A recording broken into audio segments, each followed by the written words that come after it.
好来，乡亲啊，继续来看这个四大公投案。12月18要来投票，投票进前，中选会嘛规划着5场的意见发表会，互正反两边拢说明的机会。这个第一场是针对着反来猪甲真爱炒打的题目，行政院是派出着农委会主委陈吉仲甲经济部长王美花。若正方这边是由国民党派出着立委林维洲甲律师的代表。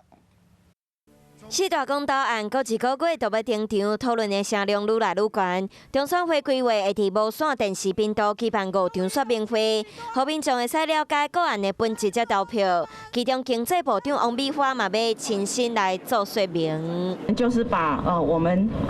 看到的、我们了解的这个事实跟大家做说明，让大家可以知道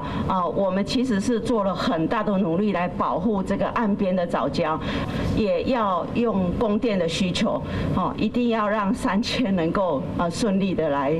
推动。 根据中选会规划，自13号开始，针对中溪核四、反来猪、真爱海草打有公投8大选4案，总共要办5场说明会。第一场正义派出部长级的人物是经济部长王美花讲3节，农委会主委陈吉仲讲来猪，内政部处长陈宗彦讲公投8大选，阁有经济部处长陈文生讲核四，将是国民党派出立委林维洲，阁有江启臣等等来应战。不过行政院嘛强调真济摆。 反来猪会互台湾加入 CPTPP 受到阻碍，估计嘛是攻防焦点。11个国家都接受，其实其中有几个国家，他自己国内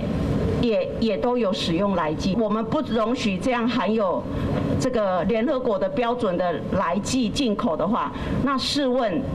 这些国家，他会认为你台湾有够这个标准吗？ 公投4大案，互国民党形容是反内国公投，政府嘛全力说明，就毋望民众手中的一票会当好好决定台湾的未来。